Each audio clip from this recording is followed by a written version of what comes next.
अन्नपूर्णा अन्न हे पूर्ण ब्रह्म या चॅनलमध्ये तुमचं सर्वांचं हार्दिक स्वागत. नमस्कार. आज बनवूया पालक पनीर.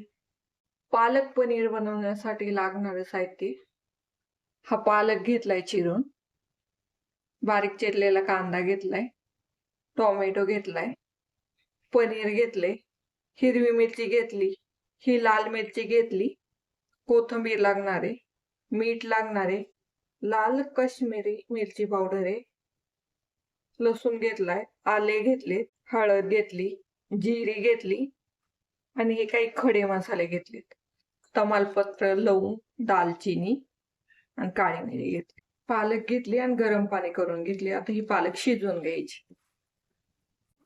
पालकला ना 5 मिनिटं शिजवून द्यायचंय, जास्त काही शिजवून नाही द्यायचं, म्हणजे पालकचा कलर ना जसा आहे तसा राहील.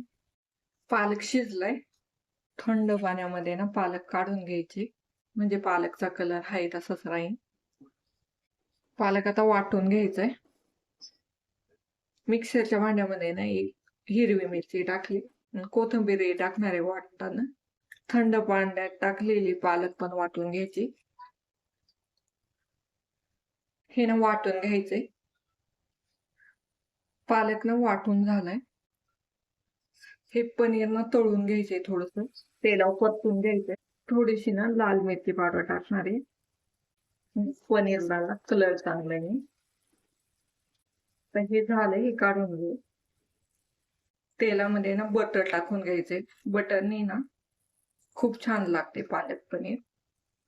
जिरी टाकून घ्यायची, तमालपत्र टाकायचं आणि हे दालचिनी, लवंग, काळी मिरी टाकून घ्यायची.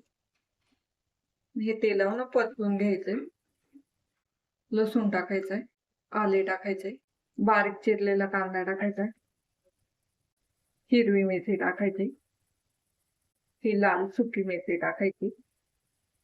ते सगळं परतून घ्यायचंय. टोमॅटो टाकून घ्यायचंय. टोमॅटो शिजायसाठी मीठ टाकायचंय. टोमॅटो ना पूर्णपणे शिजले पाहिजे. टोमॅटो ना शिजले, त्याच्यात लाल मिरची पावडर टाकू, हळद पण टाकून घ्यायची, मीठ पण टाकायचे, गरम मसाला टाकून घ्यायचा. हे सगळ्यांना मिक्स करून घ्यायचंय. हा वाटून घेतलेला पालक टाकून घ्यायचंय. पालकचा कलर ना चेंज नाही झाला. हे मिक्स करून घ्यायचंय. पाणी टाकून घ्यायचं आणि याला ना 1-2 मिनिटं शिजवून द्यायचे. असं 2 मिनिटांना झाकण ठेवू. 2 मिनिटं झाले, झाकण काढून बघू. मस्त असं ना पालक शिजला गेलाय. आता ना हे पनीर टाकून घेऊ. असं मिक्स करून घ्यायचंय. पुन्हा ना 2 मिनिटं झाकण ठेवायचं. तोवर आपण तडका तयार करून घेऊ. तेल गरम करून घेतले, त्याच्यात ना लाल सुकी मिरची टाकायची, जिरी टाकून घ्यायची आणि लाल मिरची पावडर टाकायची. आणि हा तडका आहे ना त्या पालक पनीरवर टाकून घ्यायचा. ही क्रीम टाकून घ्यायची, मिक्स करायचे. पालक पनीर ना तयार झाली आणि खायला खूप छान लागते ही. पालकचा कलर पण चेंज झाला नाही. आता प्लेटिंग करून घेऊ. Like, comment, and subscribe.